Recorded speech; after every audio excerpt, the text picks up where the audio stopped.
నమస్కారం, నేను doctor Arif Ahmed. Allergies పై అవగాహనకి మరొక ఎపిసోడ్తో మీ ముందుకు వచ్చాను. ఈరోజు మనం ఎన్వైర్న్మెంట్, వాతావరణం, అదే పర్యావరణం గురించి తెలుసుకుందాం. అలర్జీ మేనేజ్మెంట్లో ఇది 3వ స్తంభం అండ్ దీని ఇంపార్టెన్స్ ఏంటో మీరే విని తెలుసుకోండి. మొత్తం మన వరల్డ్ పొల్యూషన్లో ఇండియా అండ్ చైనా వాటా 25% ఉంది. వరల్డ్లో 12 మోస్ట్ పొల్యూటెడ్ సిటీస్లో 11 మన దేశంలోనే, అది కూడా మోస్ట్లీ నార్త్ ఇండియాలోనే ఉన్నాయంటే మీకు ఆశ్చర్యం, కంగారు కలగొచ్చు. ఈ డేటాని వరల్డ్ హెల్త్ ఆర్గనైజేషన్ అందిస్తుంది. ఇప్పుడు ఈ చార్ట్ ఆధారంగా పిల్లలలో ఆస్తమా పెరగడానికి ఎలాంటి పొయ్యిలు ఎంత పాత్ర పోషిస్తున్నాయో తెలుసుకుందాం. ఇందులో gas and electricity stoves almost నిల్లుంటే, కర్రలు, పిడకలు లిమిట్కి మించి ఉన్నాయి. దాదాపు 50% మించి ఉంది. ఈ ఫోటోలో చూపిస్తున్నట్టు ఒకప్పుడు ఇల్లులన్నీ ఇలా ఇంటి మధ్య ఖాళీ స్థలం వచ్చేలా కట్టుకునేవారు. కుటుంబం అంతా అక్కడే కూర్చునేవారు, పిల్లలు అక్కడే ఆడుకునేవారు. సూర్యరశ్మి డైరెక్ట్గా వచ్చి విటమిన్ డి కూడా దొరికేది.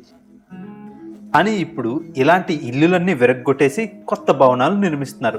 ఎలా అంటే అస్సలు గాలి వెలుతురు రాకుండా, చిన్న జాగా కూడా వదలకుండా కట్టేస్తున్నారు. క్రాస్ వెంటిలేషన్ అనే కాన్సెప్ట్నే మర్చిపోతున్నారు. అందువలనే ఇండోర్ పొల్యూషన్ బాగా పెరిగిపోతుంది అండ్ దీని ఫలితంగా పేషెంట్స్ ఎల్లప్పుడూ మందులు వాడాల్సిన పరిస్థితి వస్తుంది. అలర్జీ, రైనటిక్స్ అండ్ ఆస్తమా రావడానికి ఇక్కడ ఉన్నవన్నీ కారణాలే. మీరు చూస్తున్న ఈ పట్టికలో రైట్ సైడ్వి అన్ని అలర్జెన్స్ అండ్ ఇందులో డస్ట్ మైట్స్ అన్నిటికన్నా ఎక్కువ రోల్ని ప్లే చేస్తాయి. దాదాపు 60% దాకా ఉంటే లెఫ్ట్ సైడ్లో ఉన్న పొల్యూటెంట్స్ లేదా ఇరిటెంట్స్లో ఉన్న సిగరెట్ స్మోక్ చాలా ప్రాముఖ్యమైన పాత్రను పోషిస్తుంది. ఇప్పుడు మనం ఒక్కొక్క అలర్జెన్ గురించి వివరంగా తెలుసుకుందాం. అన్నిటికన్నా ముందుగా డస్ట్ మైట్స్. డస్ట్ మైట్స్ ప్రాముఖ్యత ఏంటి? ఇవి కేవలం మైక్రోస్కోప్ కింద మాత్రమే కనిపిస్తాయి. వీటికి మీ చర్మం అండ్ వాతావరణంలో మాయిశ్చర్ అంటే చాలా ఇష్టం. ఎండ వీటికి బద్ధ శత్రువు, అందుకే ఇవి బయట వాతావరణంలో అస్సలు ఉండవు. వీటి నుంచి సేఫ్గా ఉండడానికి తక్కువ ఫర్నిచర్ను వాడండి. ఇవి చాలా ఈజీగా క్లీన్ చేసుకునేలా ఉండాలి. ఒక చిన్న మాట చెప్పాలంటే మీ ఇల్లు ఒక పేదవాడి ఇల్లులా ఉండాలి. అందులో ఒక మంచం, ఇంకా ఒక కబోర్డ్ ఉండాలి. లేదా ఒక 5 స్టార్ హోటల్లా ఉండాలనుకుంటే అందులో ఎలాంటి కార్పెట్స్ కానీ రగ్గులు కానీ లేకుండా, సోఫాలు అయితే రెగ్జిన్ లేదా లెదర్వి, ఇంకా ఒక పెద్ద కిటికీ ఉండాలి. ఫుల్గా ఎండ వచ్చేటట్టు ఉండాలి. ఇంకా బెడ్ మ్యాట్రెస్ పైన డస్ట్ మ్యాట్ కవర్స్ ఉండాలి. ఒకవేళ మీ ఇంట్లో కాటన్ మ్యాట్రెస్ ఉంటే దాన్ని ప్రతి నెల దులపాలి. వాటిపై ఉండే బెడ్షీట్స్ని, పిల్లో కవర్స్ని వేడి నీటిలో ఉతికి ఎండలో ఎండబెట్టాలి. తీసేటప్పుడు కూడా వాటిని దులిపి తీయాలి, ఎందుకంటే డస్ట్ మైట్స్ చనిపోయినప్పటికీ వాటి వల్ల ప్రమాదం ఉంటుంది. మీ మంచం మీద తప్పితే ఎలాంటి ఫ్యాబ్రిక్ లేదా కాటన్ లేదా వూల్ వాటిపై పడుకోవద్దు, కూర్చోవద్దు. నెక్స్ట్ ఏంటంటే పగటిపూట ఉండే ఎండ సూక్ష్మజీవాల ఆట కట్టించడానికి, సాయంత్రం పూట వచ్చే ఎండ డస్ట్ మైట్స్ పని పట్టడానికి చాలా మంచిది. ఎయిర్ కండిషనర్ రోల్ ఏంటి? మీ ఎయిర్ కండిషనర్ పరిశుభ్రంగా ఉంటే అది చాలా మంచిది. ఒకవేళ మీ ఎయిర్ కండిషనర్ కనుక పరిశుభ్రంగా లేకపోతే అది మీ ఆరోగ్యానికి తీవ్ర నష్టాన్ని చేస్తుంది. అందుకనే ప్రతి 6 నెలలకు ఒకసారి మీ ఎయిర్ కండిషనర్ని క్లీన్ చేయించండి లోపల నుంచి. పొలన్స్ ప్రత్యేకత ఏంటి అంటే ఇవి కేవలం ఇంటి బయటే ఉంటాయి. పొదలు, గడ్డి, ఇంకా కలుపు మొక్కల నుంచి వచ్చే పొలన్స్ సంవత్సరంలో ఒక్కొక్క టైంలో వస్తాయి. వేడి వల్ల పొలన్స్ ఎక్కువ అవుతాయి అండ్ గాల్లో తేమ వల్ల ఇవి తగ్గిపోతాయి. ఇంకా పొల్యూషన్ వల్ల ఈ పొలన్స్ చాలా ప్రమాదకరంగా మారుతాయి. వీటి నుంచి తప్పించుకోవడానికి ఉదయం 11, సాయంత్రం 5 ఈ మధ్య సమయంలో బయటకు వెళ్ళకపోవడం మంచిది. ఒకవేళ వెళ్ళాల్సి వస్తే మాస్క్ వేసుకోండి. బట్టలు కూడా బయట ఈ సమయాల్లో ఆరవేయకపోవడం మంచిది. ఇంటి కిటికీలు అండ్ తలుపులు కూడా క్లోజ్ చేసుకొని ఉంచడం చాలా మంచిది. నెక్స్ట్ ఫంగస్, అదే బూజు. ఇవి ఇంటి లోపల ఉంటాయి, ఇంటి బయట కూడా ఉంటాయి. ఇవి తడిగోడలు, లీకేజెస్ వల్ల బాగా పెరిగిపోతుంటాయి. ఎలా అంటే అడ్వర్టైజ్మెంట్స్లో చెప్తున్నట్టు నెరోలాక్ వేయండి, ఫంగస్ని తరిమి కొట్టండి అన్నట్టు. ఇవి వాటర్ కూలర్స్ ఇంకా కుండీల కింద నీళ్లు జమ అయిపోవడం వల్ల కూడా పెరుగుతాయి. Next cockroaches. బొద్దింకల్ని అరికట్టడానికి చాలా మార్గాలు ఉన్నాయి, కానీ బెస్ట్ ఏంటంటే ప్రతి 6 నెలలకు ఒకసారి పెస్ట్ కంట్రోలర్ని పిలిచి ఇంట్లో మందు పెట్టించండి. గమ్మత్తైన విషయం ఏంటంటే మా పేషెంట్స్లో చాలా మందికి బ్లడ్ అండ్ స్కిన్ ప్రింట్ టెస్ట్లో కాక్రోచ్ టెస్ట్ పాజిటివ్గా వస్తుంది. కానీ వీరు చెప్పే మాట ఏంటంటే మా ఇంట్లో అసలు బొద్దింకలే ఉండవని. అది ఎందుకంటే బొద్దింకలు లైట్స్ ఆఫ్ చేసిన చాలా గంటలకు బయటకు వస్తాయి అండ్ వాటి మలాన్ని విడిచి వెళ్తాయి. దీంతో మీకు అలర్జీస్ వస్తాయి. ఒకవేళ మీ ఇంట్లో బొద్దింకలు ఎక్కువగా కనిపిస్తున్నట్లయితే దాని అర్థం మీ ఇంట్లో చాలా ఎక్కువగా కాక్రోచెస్ ఉన్నాయని. Next pets. Cats and dogs నుంచి వచ్చే అలర్జీస్ని హ్యాండిల్ చేయడం చాలా తేలిక.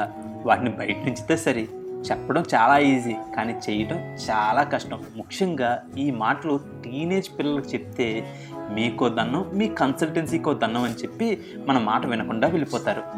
అందుకే వారికి చాలా వివరంగా నచ్చజెప్పాల్సి వస్తుంది. మీ పెట్స్ని బెడ్రూమ్స్లోకి తీసుకురావద్దు అని. ఇంట్లో ఎలాంటి fabric material like cloth sofas కానీ, కార్పెట్స్ కానీ, రగ్గులు కానీ ఉండకపోవడమే మంచిది.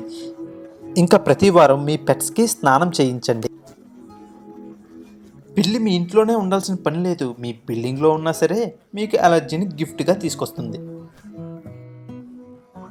ఇప్పుడు పిల్లుల నుంచి వచ్చే ఎలర్జీ గురించి తెలుసుకుందాం. ఒక పిల్లి ఎప్పుడైతే తన కాలిని కానీ ఒంటిని కానీ నాకుతుందో అక్కడ ఉమ్ము జమ అవుతుంది. అది నెమ్మదిగా ఎండి గాల్లో కలిసి లేదా వేరే వస్తువులకి అంటుకొని మీకు ఎలర్జీని తెస్తుంది. పావురం కానీ లేదా ఏదైనా పక్షి కానీ వాటి డ్రాపింగ్స్ అంటే మూత్రం వల్ల కూడా ఎలర్జీస్ వస్తాయి. ముఖ్యంగా ఆస్మా వస్తుంది. అందుకే మీ ఇంటి పరిసరాల్లోకి ఎలాంటి పావురాన్ని రానివ్వకండి.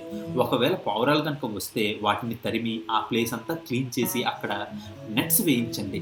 ఆఖరిగా ఎన్వైర్న్మెంట్ని కంట్రోల్ చేయడం చాలా ముఖ్యం. మీరు వేసుకునే మందులు పూర్తి ప్రభావం చూపించాలంటే, ఇంకా ఇండోర్ పొల్యూషన్ని కంట్రోల్ చేయాలంటే గాలి వెలుతురు బాగుండేలా గుడ్ క్రాస్ వెంటిలేషన్ ఉండాలి.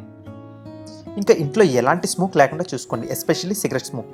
ఎందుకంటే బట్టల నుంచి వచ్చే సిగరెట్ అండ్ పెర్ఫ్యూమ్ల దుర్వాసన కూడా చాలా హానికరంగా మారవచ్చు. కన్స్ట్రక్షన్స్ నుంచి వల్ల వచ్చే డస్ట్ మైట్స్ అండ్ స్మోక్ వల్ల పాలెన్స్ చాలా చాలా ప్రమాదకరంగా మారుతాయి. ఇది హానికరం కూడా. అందుకని మీరు, మేము, ఇంకా గవర్నమెంట్ మనమంతా కలిసి వీటి కోసం పోరాటం చేయాలి ఖచ్చితంగా. ఇప్పుడు మనం ఎలర్జీ కోసం ప్రత్యేకంగా ఉపయోగించే మందులు అండ్ డివైసెస్ గురించి తెలుసుకుందాం. డాక్టర్లు సరైన మందులు ఇచ్చినప్పటికీ వాటిని సరైన పద్ధతిలో ఉపయోగించకపోతే వాటి వల్ల పెద్దగా ప్రయోజనం ఉండకపోవచ్చు. ఇప్పుడు మనం వాటిని ప్రాపర్గా ఎలా వాడాలో తెలుసుకుందాం. స్టెరాయిడ్స్ అనేవి ఎలర్జీ ట్రీట్మెంట్లో చాలా ప్రాముఖ్యమైన పాత్రని పోషిస్తాయి. స్కిన్ ఎలర్జీకి ట్యూబ్స్, నోస్ ఎలర్జీకి స్ప్రేస్ అండ్ ఇంకా ఆస్మాకి ఇన్హేలర్స్ని వాడాలి. ఓరల్ స్టెరాయిడ్స్ అయిన ట్యాబ్లెట్స్ లేదా సిరప్స్ వల్ల స్టెరాయిడ్స్ పేరు పాడైంది. కానీ మీరు ఒకటి గుర్తుపెట్టుకోవాల్సిన అవసరం ఉంది. వీటిని ఎల్లప్పుడూ తీసుకోవాల్సిన పని లేదు. ఒకవేళ తీసుకున్న ఒక షార్ట్ కోర్స్, గరిష్టంగా 5 రోజులంతే. ఎప్పుడు వీటితో పాటు పాలు కానీ లేదా భోజనం కానీ తీసుకోవాలి. మిగిలిన స్టెరాయిడ్స్ ఏవైతే ఉన్నాయో ట్యూబ్స్, స్ప్రేస్, ఇన్హేలర్స్ వీటన్నిటిని మీరు ఎక్కువ కాలం ఎటువంటి నష్టం లేకుండా వాడచ్చు. కేవలం మీరు వాటిని సరైన పద్ధతిలో ఉపయోగిస్తేనే. నోస్ ఎలర్జీస్కి నేజల్ స్ప్రేస్ చాలా ఎఫెక్టివ్. వీటిని తక్కువలో తక్కువ 6 వారాలు వాడాలి. కొన్ని కేసెస్లో ఇంకా ఎక్కువ వాడాల్సి ఉంటుంది. వీటి ప్రభావం అండ్ సేఫ్టీ అవి వాడే సరైన పద్ధతుల్లో ఉంటుంది. ముందుగా ముక్కు యొక్క అనాటమీ గురించి వివరంగా తెలుసుకుందాం. వ్యాధి ప్రభావం 80% ముక్కు ముందు భాగం, కింద భాగంలోనే ఎక్కువగా ఉంటుంది. మీరు ఎప్పుడైతే వీటిని ఉపయోగిస్తున్నారో ఇది ఎస్పెషల్లీ ముక్కు ఎంట్రీ పాయింట్లో లోపల భాగం టచ్ అవ్వకుండా వాడాలి. మీరు ఈ స్ప్రేని వాడుతున్నప్పుడు మీ హెడ్ పొజిషన్ తిన్నంగా అంటే న్యూట్రల్గా ఉండాలి అండ్ ఒక చెయ్యి పక్కకు ఉండాలి. ఈ మందుని లోపలికి లాగేసుకునేటట్టు పీల్చకూడదు అండ్ ముక్కు మధ్య ఎముకకి తగలకూడదు. అండ్ ఇది మీరు సొంతంగా వాడుతున్నప్పుడు దీన్ని క్రాస్ ఫింగర్ టెక్నిక్ అంటారు. Right hand left side and left హ్యాండ్తో వాడుతున్నప్పుడు రైట్ సైడ్కి వాడాలి.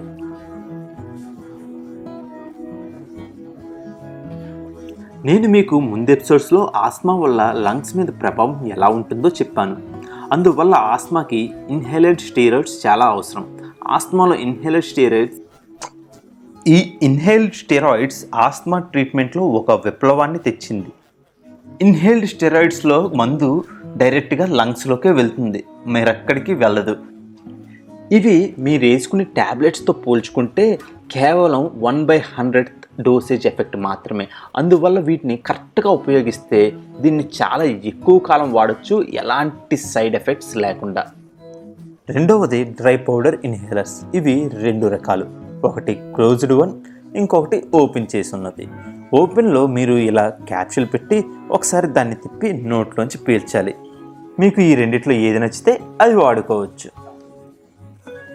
సో ముందుగా ఈ ఇన్హేలర్స్ ఎలా వాడాలో తెలుసుకుందాం. ఈ ఇన్హేలర్స్ మీరు డైరెక్ట్గా వాడచ్చు, లేదా స్పేసర్ ఆర్ పైప్తో తీసుకుంటే ఎక్కువ ప్రభావం చూపుతుంది. ఇది ఇలా పెట్టాలి, నోట్లో పెట్టుకొని టైట్ సీల్ పెట్టుకొని ప్రెస్ చేయాలి. ప్రెస్ చేస్తుండగా ఊపిరి లోపల తీసుకొని కొద్ది సెకండ్స్ తర్వాత ఊపిరిని వదలాలి.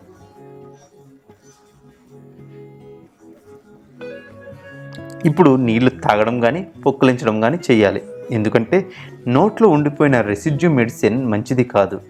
పిల్లలకి ఇలా మాస్క్స్ వాడండి. మాస్క్ టైట్గా పెట్టి సీల్ చేసి నొక్కిన తర్వాత 10 అంకెలు లెక్క పెట్టాలి. ఇందులో 2 సార్లు ఊపిరి తీసుకోగానే మెడిసిన్ లంగ్స్లోకి వెళ్ళిపోతుంది. ఇప్పుడు ఈ పరికరాలన్నీ ఎలా శుభ్రం చేయాలో తెలుసుకుందాం. ఈ డివైజెస్లో ఇన్హేలర్స్ కానివ్వండి, స్పేసర్స్ కానివ్వండి, వీటిని ప్రతీ నెల క్రమం తప్పకుండా వాటర్లో రన్నింగ్ ట్యాప్ కింద వాష్ చేయాలి. ఆ తర్వాత ఎండలో ఎండబెట్టాలి. కానీ వీటిని గుడ్డతో అస్సలు తొడవకూడదు, ఎందుకంటే గుడ్డతో తుడిచినప్పుడు మందు దానికంటికి పోయి మీకు అసలు ప్రయోజనం లేకుండా పోతుంది.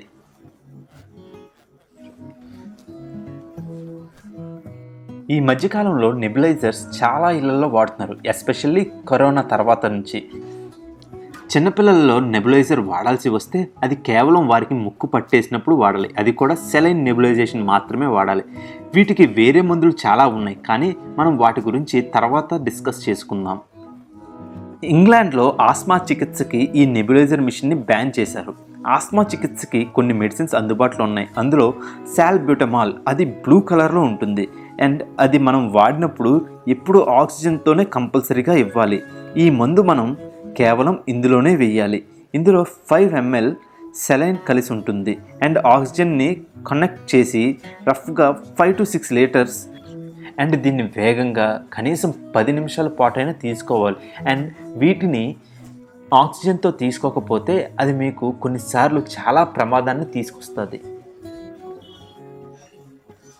అలర్జీ ట్రీట్మెంట్లో ముందుగా మోంటాలుకాస్ట్ అనే ఈ ట్యాబ్లెట్ ఉంది. ఇది ఇటీవల కాలంలో చాలా కామన్ అయిపోయింది. ఇది సిరప్ ఫామ్లో ఎప్పుడు తీసుకోకపోవడమే ఎంతో మంచిది. పిల్లలకు ఇది చూబుల్ ఫామ్లో ఇచ్చినట్లయితే అది మంచిది. ఇది చాలా వరకు రాత్రి ఇచ్చినట్టయితే అది శ్రేయస్కరం. ఎంత వీలైతే అంత ఎక్కువ కాలం వాడకుండా ఉండటమే మంచిది.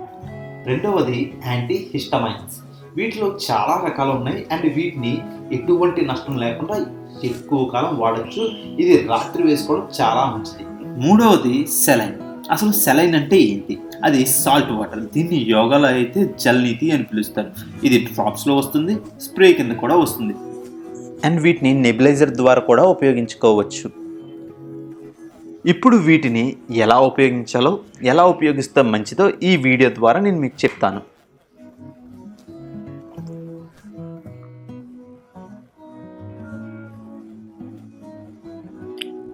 అండ్ ఇంకా ఈ సెలైన్ స్ప్రేస్ ఎప్పుడు తిన్నంగా పెట్టి డైరెక్ట్గా లోపలికి తీసుకోవాలి. స్టెరాయిడ్స్ తోటి ఎప్పుడూ కలిపి తీసుకోకూడదు. ఇప్పుడు చివరగా ఆస్మా చికిత్స కోసం ప్రతి సంవత్సరం ఒక ఫ్లూ వ్యాక్సిన్ తీసుకోవాలి. లైఫ్లో ఒక్కసారైనా pneumonia vaccine and especially Prevenar vaccine వేసుకోవాలి.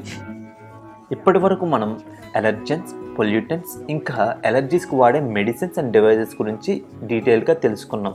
అలర్జీలపై అవగాహన కల్పించేందుకు మేము చేస్తున్న ఈ ప్రయత్నం మీకు నచ్చినట్టయితే ఖచ్చితంగా లైక్ చేయండి, షేర్ చేయండి. ఎందుకంటే ఇలాంటి ఇన్ఫర్మేషన్ నలుగురికి ఉపయోగపడుతుంది, వారికి ఎంతో సహాయం చేస్తుంది.